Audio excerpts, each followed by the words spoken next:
আসসালামু আলাইকুম রহমতুল্লাহ। আজকে হঠাৎ করে আমার গরুর গায়ে সাপের আঁশড় দেখা দিচ্ছে। এটি কিভাবে দমন করবেন সেই বিষয়টি আজকে আপনাদের সাথে শেয়ার করব ইনশাআল্লাহ। ভয়ের কোনো কারণ নেই, এটি আসলে বড় কোনো রোগ না। আসলে 24 ঘন্টার মধ্যে এটি সেরে যাবে ইনশাআল্লাহ। প্রথমে আপনাদের জানার দরকার এটি কোনো রোগ কিংবা কোনো জাদুবিদ্যা কিনা। এইটি আসলে কোনো ঔষধি রোগ নয়। এই যে এখন যে গরুটি দেখতে পাচ্ছেন, এই গরুটির মূলত আজ সকাল থেকে এই সমস্যাটি দেখা দিয়েছে। মোবাইলে যদিও গায়ের ফোঁটা ফোঁটা চিহ্নগুলো বোঝা যাচ্ছে না, তবুও আমি চেষ্টা করছি বোঝানোর। এই যে দেখুন কিছু বোঝা যাচ্ছে, কিন্তু গায়ে কিন্তু প্রচণ্ড পরিমাণ জ্বর। এই যে ফোঁটা ফোঁটা দাগ এখানে দেখা যাচ্ছে গলা থেকে উপরে। এইটা আজ মূলত সকাল থেকেই দেখা গিয়েছে, তবে আমাকে জানানো হলো বিকালবেলায়। এটার জন্য আসলে কোনো ট্রিটমেন্ট নেই। আমি হাত দেওয়ার চেষ্টা করছি, গায়ে হাত দিতে দিচ্ছে না। প্রচণ্ড পরিমাণে জ্বর, খুব ছটফট ছটফট করছে। আর এটি আসলে শুধু গরু বাছুরের জন্যই হয় না, মানুষের গায়েও সময় সময় হয়ে থাকে। মানুষের গায়ে হলে প্রচণ্ড পরিমাণ চুলকায় আর গা হেভি গরম হয়ে যায়। এই রোগের ট্রিটমেন্ট হিসাবে আমি সূরা ফাতিহা, সূরা ইখলাস, সূরা নাস তিনবার করে পড়ে একবার করে ফু দিয়ে দিয়েছি।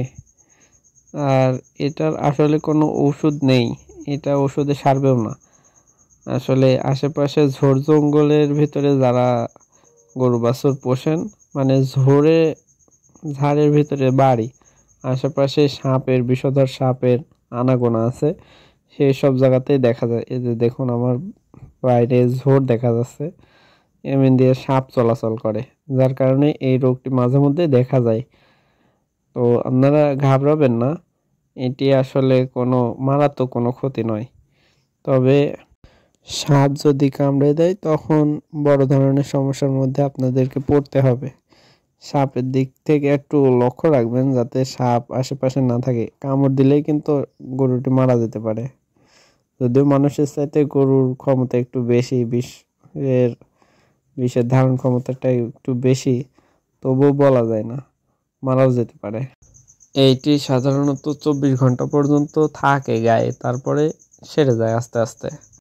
ও আরেকটি কথা বলতে ভুলে গিয়েছি, এই রোগটি যখন দেখা দেবে তখন আপনারা কাঁচকলা, বোঝেন, কাঁচকলার থোতর দিয়ে দেবেন, তাহলে অনেকখানি কমে যাবে ইনশাল্লাহ। আমরা এভাবে এইসবের রোগগুলো সেরে থাকি। অনেকেই ভয় পেয়ে যায় যে এটি আসলে এলএসডি রোগ কিনা, মানে লাম্পি স্কিন ডিজিজ কিনা। না, লাম্পি স্কিন ডিজিজ হয় অন্যরকম। লাম্পি স্কিন ডিজিজ যখন হয় তখন এই ফোঁটা ফোঁটা চিহ্নটা বড় আকার ধারণ করে। আর সাধারণত ছোট বাছুর গরুর পক্ষে এই লাম্পি স্কিন ডিজিজটা বেশি দেখা যায়। এটি লাম্পি স্কিন ডিজিজ নয়, এটি 24 ঘন্টা পর্যন্ত থাকে। 24 ঘন্টা যখন অতিক্রম করবে তখন বুঝে নেবেন যে এটি লাম্পি স্কিন হওয়ার সম্ভাবনাই 90%। তখন ডাক্তারের শরণাপন্ন আপনাকে হতেই হবে, না হলে আপনার গরুটি